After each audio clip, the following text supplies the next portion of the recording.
Welcome back. So the last set of exercises that we're going to do for the band workouts is going to be a legs focused set. So what I'll say is there's an infinite amount of legs exercises that you can do.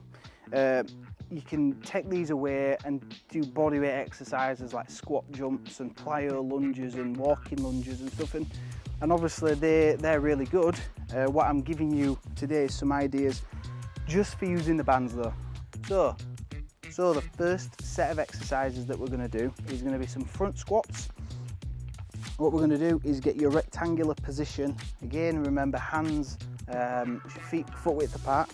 We're going to bring it up just like we did for the military press. So your hands are here. We're going to grip it, turn it in under the chin, then we're ready to go.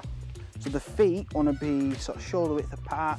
Just let them fall wherever they want to do, but make sure they are symmetrical either side, so you don't have one facing this way and one facing the other. So from that point, deep squat and then coming up. Now this is obviously, as you can see, quite a simple exercise, which means that you can often use quite a lot of resistance for it. So what I'm going to do now is normally if I were going to do something, I would add all three bands or even more to this, to make sure that at the very end of the movement, I'm feeling that tension, especially in my core. This is quite a tight core exercise because of the nature of the movement. As you come up, if I release my core, I fall down. So I want to be nice and tight and always thinking I'm stretching out and going as strong as I can in the middle. So here, down and up.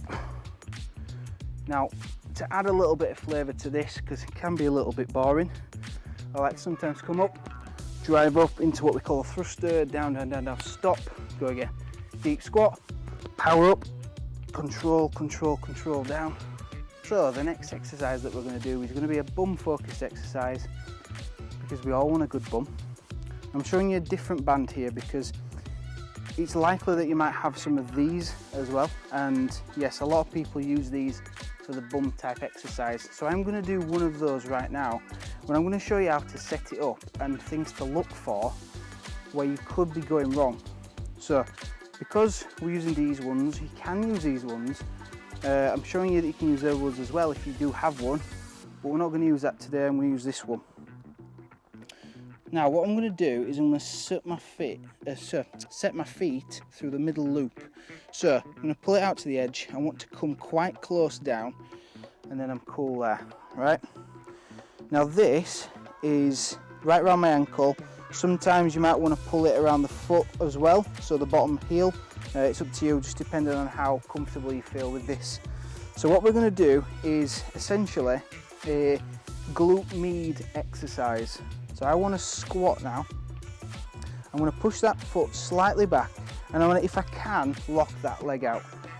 So what I'm focused on now is my hips are going to be level. As I come into this movement, right, I'm pushing it exactly 45 degrees behind me. What that's doing is it's isolating the smaller glute med muscle, which is the exact muscle that you're targeting when you do these exercises. But when you're watching your Instagram celebrities doing all this, right, and going as far as they possibly can, they're not helping you out there, because what you're actually doing is often doing these muscles, which is your obliques, your QL, quadratus lumborum muscles and stuff like that, right, which that's not the target. It's great to work, but that's not the reason why you're doing it. You want to hit your bum. So don't be focused on how far you can go, focus on what your hips are doing. So I want to come wide, lengthen that leg and isolate that movement now. Now that is literally, I don't have weak glutes, and this is the weakest band we've got, and that's not far. It won't look like far on your camera as you're watching this, but that is as far as my leg will allow me to go.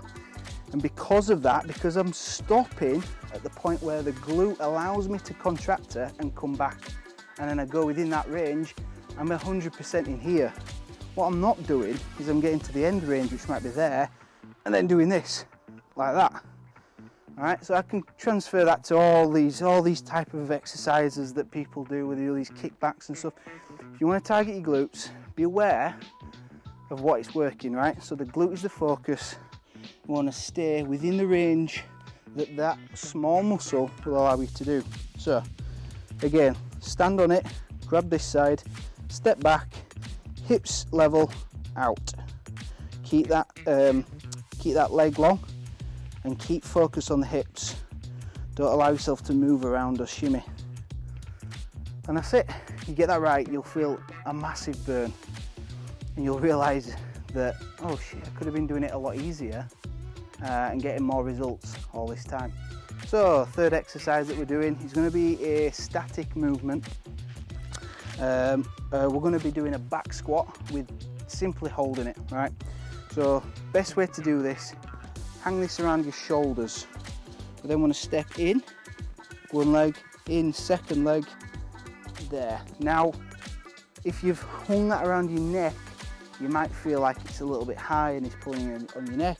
So you might just want to shimmy it around a little bit, pull it as low down onto the traps rather than the neck as you can. Same squat position as we usually get, so that's feet hip or shoulder width apart, and then from there we just want to be going down and up. So what this is doing is I want to do a static squat, and what this is doing is as I'm doing my static squat I'm getting extra tension through this band, so it's making it more resisted as I do that movement. And that's pretty much it, to be honest. Thinking about the squat, we want to make sure that the back is straight, we're nice and leant over but not losing that rigidity in the back. Core is braced, and that's it. So I would do 30-40 seconds with my clients within their range. Now you could do it even more with some heavier resistance and add bands to it, that's entirely up to you. So fourth and final exercise in the final exercises of legs is going to be a split squat. So get this set up. What we're going to do is hook this underneath your foot. You want it just to start with just right down the center and grip one side. So what we're going to do is from there lose the inside one. Now I like to pass this over to the opposite side as I do this, but it does pull my leg hairs out of the front. If you're somebody who isn't as well endowed hair wise as me, then you'll be alright with that, or get some joggers, or just stop whinging about it like me. So cross it over the middle, the back foot goes back, and then we go down and up. At the bottom, if you feel like you could, like essentially here you're going to lose the tension, right? So you might want to grab it a little bit lower and off we go. So this is a split squat. You can use inner or outer arm, it really don't matter. This was just my personal preference to use the opposite arm. So go with what feels more balanced for you. So to set this up right, what we've got to remember is as we've got this, we're going to step back. Now remember, when you do a lunge, you shouldn't be stepping behind, because you don't walk like this. You're not on a catwalk all your life, are you? Right? You need your balance. So as you are standing, hip width apart, keep the feet hip width apart as you step back. Now what we're going to do then is, as we're keeping hip width apart, down and up. Hip, knee and toe should be one straight line. There. The back foot should be back heel off the floor. So we want to be down and up. And the majority of the weight should be through the front leg, meaning that you'll feel the burn here before anywhere else. As a litmus test, if you feel it on the back leg instead of the front leg, what you're going to be working there is your hip flexor, which we don't want. We want the glute working on this side. So in that sense, in that instance, what we've got to do is make sure that you're not, as you come out, right, sitting your weight back. So be aware of that. Are you sitting your weight back? And sometimes it causes your heel to drop down. If you are doing, keep the heel up and make sure that at the very end you've got a slight bend at your knee so that the glute is active all of the time. And that's it. So let me run back through what I've just gone through there. Take it underneath halfway, grab it halfway down or to how much resistance you want. Step back within the same width, keep the back heel off, keep the weight over the front leg, and off we go, down and up.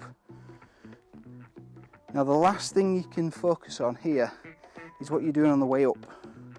So I want you to think about driving the heel into the floor, right?